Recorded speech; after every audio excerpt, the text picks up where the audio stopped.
Selamat Hari Natal. Haleluya.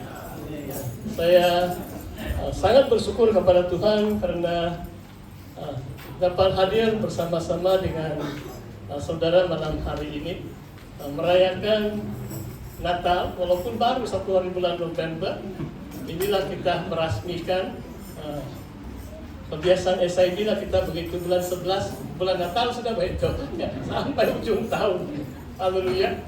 Saya ingin mengambil kesempatan ini untuk mengucapkan terima kasih kepada kepimpinan kawasan, Penatua James Wojikon, dan juga pengurusi persekutuan pastor-pastor, Pastor Jonathan, rakan-rakan pastor saya semua, kamu yang memberi saya kepercayaan untuk berkongsi firman Tuhan malam hari ini.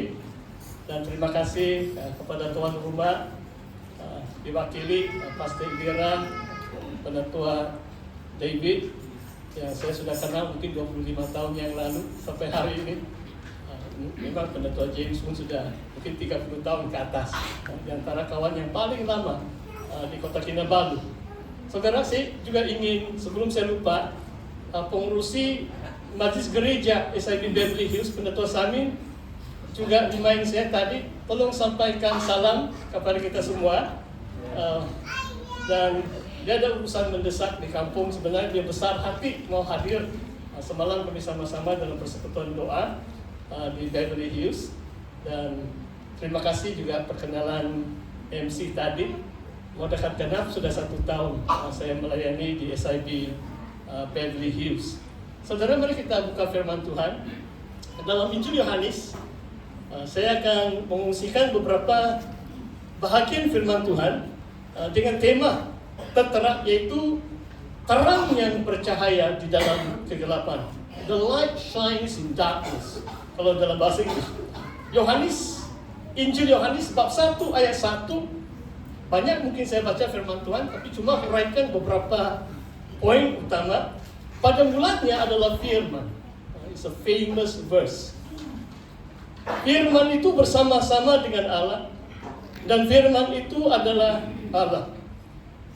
Ia pada mulanya bersama-sama dengan Allah. Segala sesuatu dijadikan oleh Dia, dan tanpa Dia tidak ada sesuatu pun yang telah jadi dari segala yang telah dijadikan. Ayat 3 pun luar biasa. Segala sesuatu dijadikan oleh firman, oleh Dia. Tanpa Dia tiada sesuatu pun yang telah jadi dari segala yang telah dijadikan. Ayat 4 merupakan dan 5 merupakan ayat kunci teks perkongsian saya malam hari ini. Dalam Dia ada hidup, dan hidup itu adalah terang manusia. In Him was life, and the life was the light of man. Wah, ayat ini sangat berkuasa, saudara. Hanya di dalam firman ada hidup. Dan hidup firman itu merupakan terang manusia. Manusia hanya diterangi oleh firman. Tanpa firman, manusia masih berada di dalam kegelapan. Ayat 5, terang itu bercahaya di dalam kegelapan, dan kegelapan itu tidak menguasai. Saudara, dalam Injil Yohanes ada satu konsep yang seringkali dibahas oleh penulis, yaitu Rasul Yohanes. Kalau istilah teologi disebut dualisme atau dualism.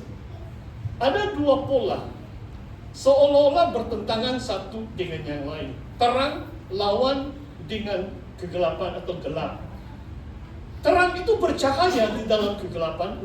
The light shines in darkness. Dan kegelapan itu tidak dapat mengalahkannya.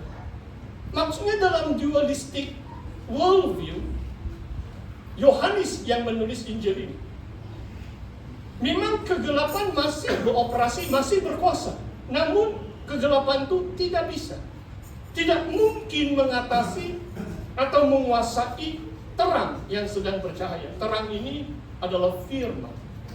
Belum lagi ada nama Yesus disebut sampai mungkin ayat yang ke-17, tapi kita tahu, kita sudah baca seluruh Injil kan. Ini baru sampai ayat ke-5, saya baca sampai ayat 9. Datanglah seorang yang diutus Allah, namanya Yohanes. Yohanes Pembaptis. Ia datang sebagai saksi untuk memberi kesaksian tentang terang itu, supaya oleh dia semua orang menjadi percaya.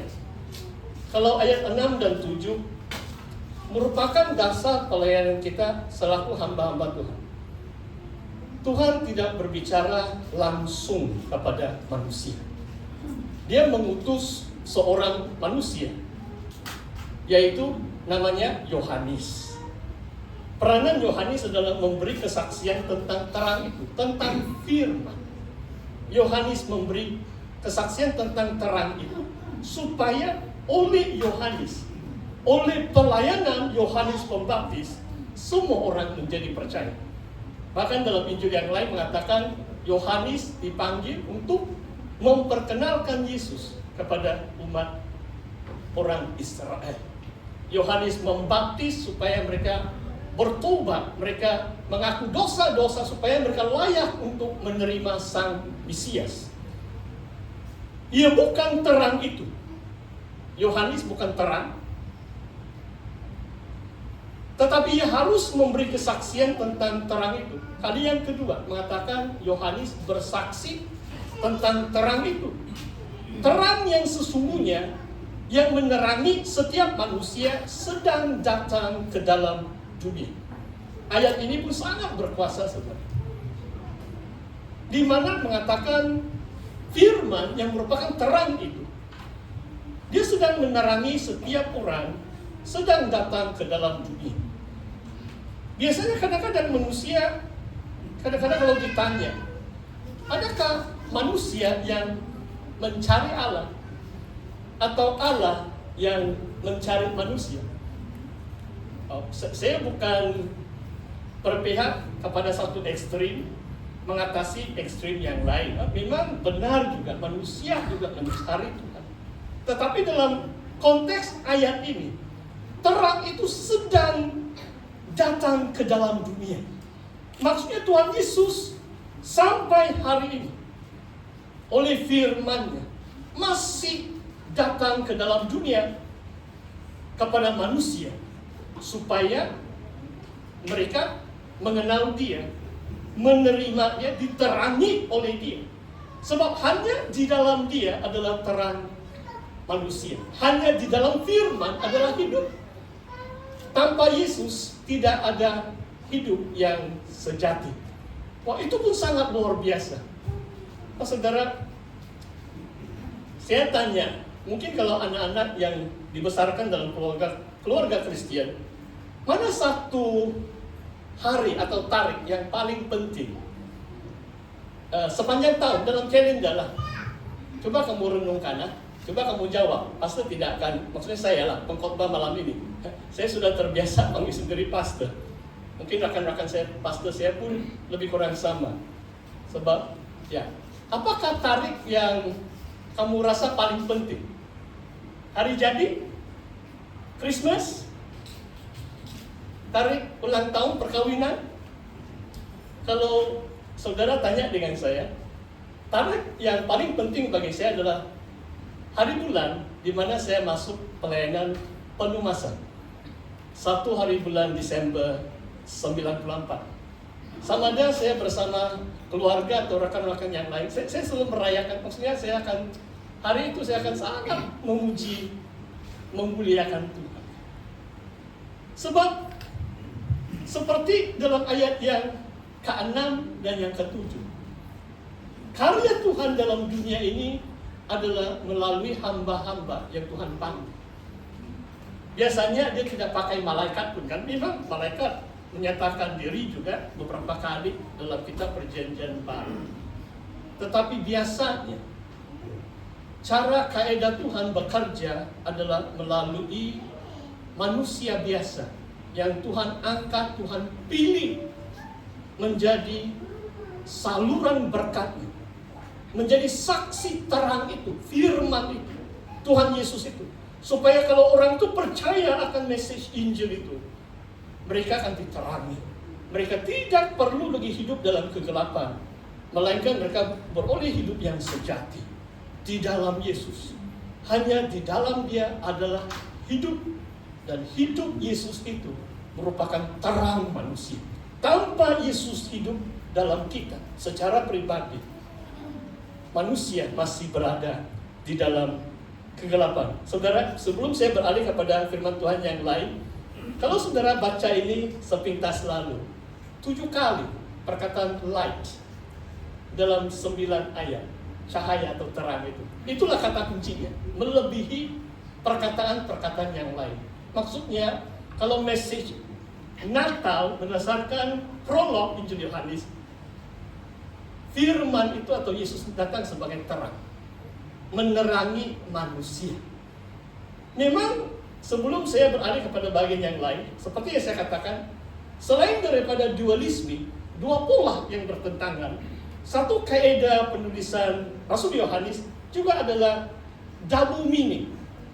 Banyak firman Tuhan dalam Injil Yohanes bukan hanya arti yang surface level, permukaan semata-mata.